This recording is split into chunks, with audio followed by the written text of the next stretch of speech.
Mes frères, mes sœurs, cousins, cousines, avec l'équipe, on avait déjà trouvé le titre à un moment de la partie de Paris contre Dortmund et de Milan contre Newcastle.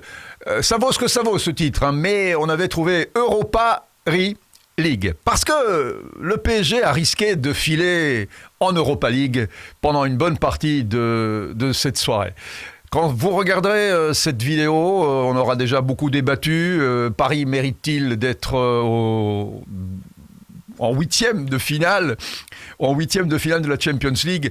Je dirais que sur le match qu'elle a montré ce soir, oui, elle a montré du caractère.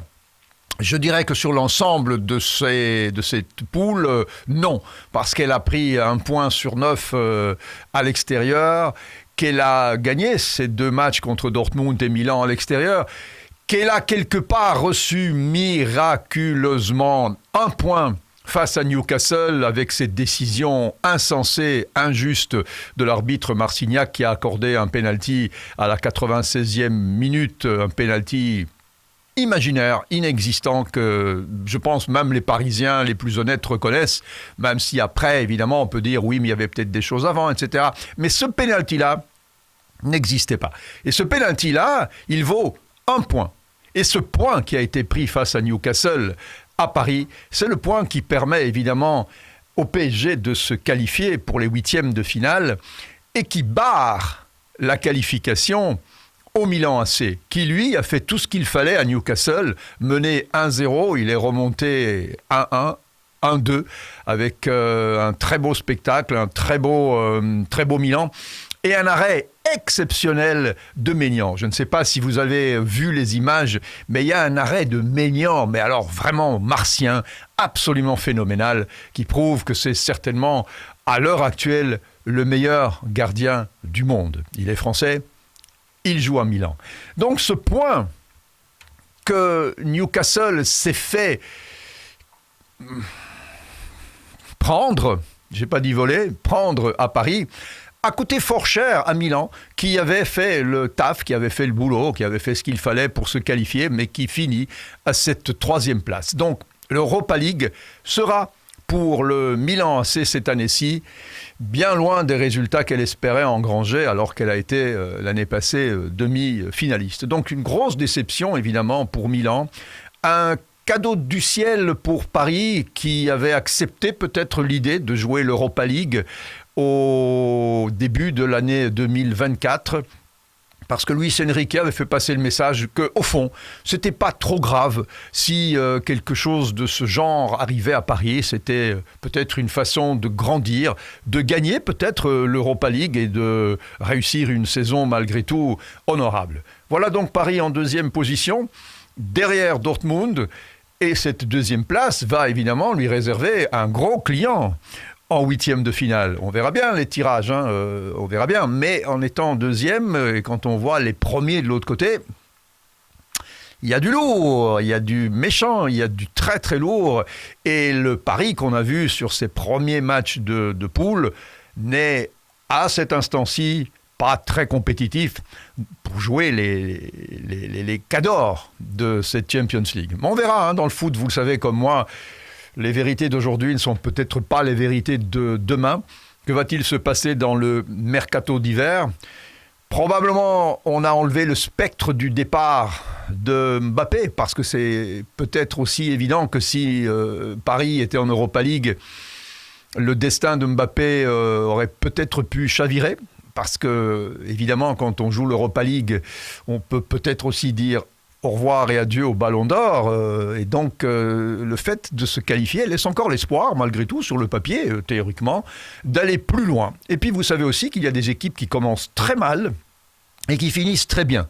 Je me souviens d'un Chelsea en 2012 qui n'avait aucune chance, dans la tête des pronostiqueurs, d'arriver au bout de la Champions League, qui est arrivé par miracle au bout de la Champions League en 2012, en battant d'abord Naples au penalty, en éliminant Barcelone à 10 contre 11 et en finissant en Allemagne, dans le stade du Bayern, au penalty, en réussissant à battre le Bayern de Munich en finale. Ça, personne ne l'avait imaginé que Chelsea, dans l'année où il n'avait aucune chance, allait gagner la Champions League. Donc, il ne faut jamais dire jamais.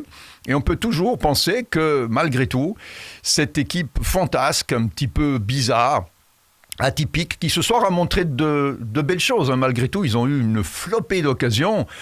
Et on se demande comment ils n'ont pas réussi à en mettre au moins une en première mi-temps. Il y en a eu 4-5 dans les 25 premières minutes.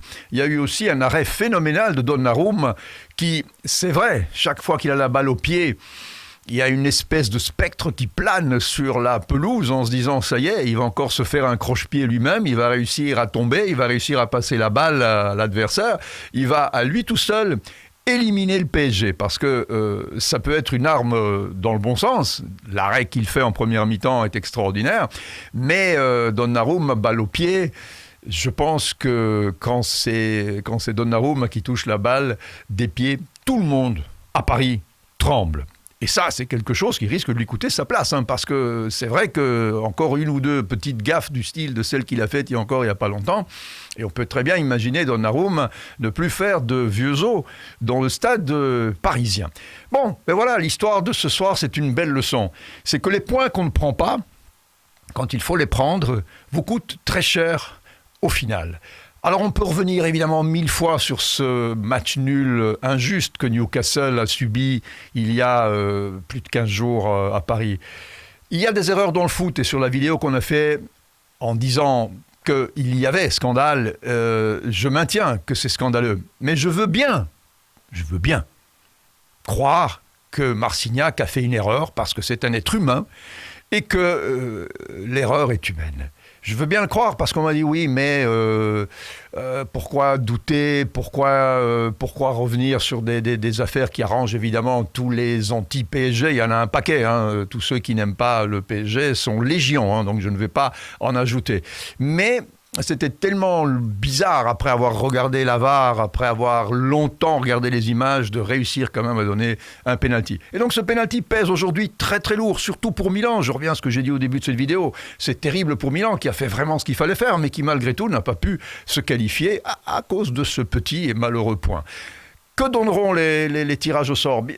Clairement, les premiers classés auront d'abord évidemment la chance de rencontrer des équipes sur le papier moins fortes, mais elles joueront aussi le premier match en déplacement, et donc c'est toujours évidemment un avantage. C'est très excitant ce qui s'est passé ce soir. On a vu du beau foot, du beau suspense, alors que généralement il faut attendre quand même les huitièmes, quarts, voire demi-finales pour avoir des spectacles importants.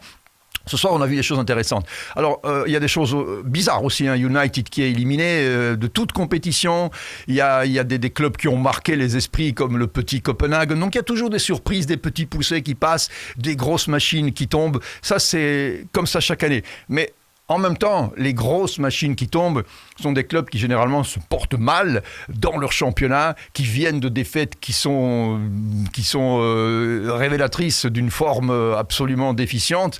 Donc, ce ne sont pas, au fond, pour les spécialistes, de vraies surprises. C'est souvent la confirmation d'un état de santé extrêmement mauvais. Et quand on est très malade, généralement, eh bien, il y a à la fin le trépas. Alors voilà, mes frères, mes sœurs, cousins, cousines, moi je me suis bien amusé ce soir. Je ne pourrai pas titrer, personne ne pourra titrer Europa League, mais on peut titrer que le tirage au sort va certainement donner un gros morceau à dévorer au PSG, qui pour l'instant a de petites dents, mais de grands espoirs. Et donc, qui vivra, verra. À très vite pour une autre vidéo.